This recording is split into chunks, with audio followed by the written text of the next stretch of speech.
Good evening. Thailand appears close to appointing a new Prime Minister tonight, with Pheu Thai the front-runner before a vote in Parliament.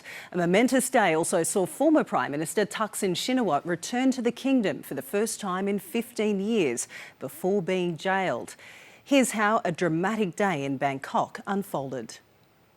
The ousted former Prime Minister Thaksin Shinawatra returns to Thailand and kneels before a portrait of the King and Queen, before shaking hands with supporters. Hundreds in red shirts lined up for hours this morning to greet the 74-year-old billionaire.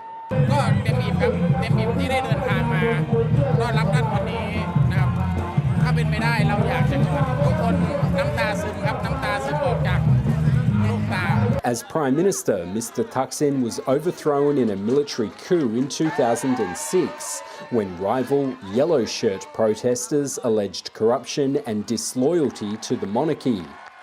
2 years after the military seized power, he fled Thailand to avoid a lengthy jail sentence. After arriving in a private jet in Bangkok today, Mr Thaksin was taken under police escort to Thailand's Supreme Court to hear 3 outstanding charges, all linked to abuse of power and corruption. The Supreme Court issued an 8-year total sentence, and Mr Thaksin was transferred to Bangkok Remand Prison. But it's unclear how long he will actually spend in jail.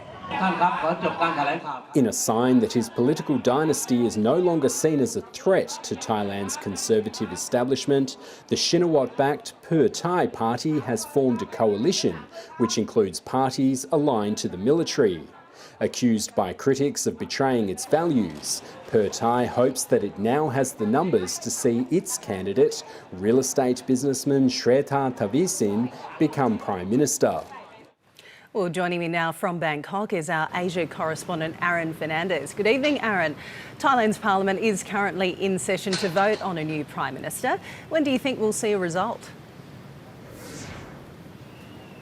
Janice, good evening. Well, voting began a short time ago and we should see a result within the next hour or two. Thaksin Shinawatra's Pheu Thai party is confident that it has the numbers for its candidate, Pheu Thai to become Thailand's next Prime Minister.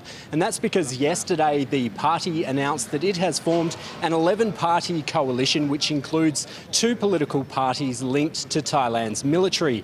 That coalition now dominates the lower house, and because it has those 2 military-backed parties involved, it should be enough to sway votes from members of Thailand's Senate who aren't democratically elected. They're appointed by the military. This decision by Pheu Thai to link up with parties that are linked to the military coups of 2006 and 2014 is, of course, incredibly divisive here in Thailand, but we'll have to wait and find out later tonight if their attempt to form government in this way is successful. Thanks so much. That's Asia correspondent Aaron Fernandez updating us on Thailand closing in on appointing a new Prime Minister. Joining us there from Bangkok.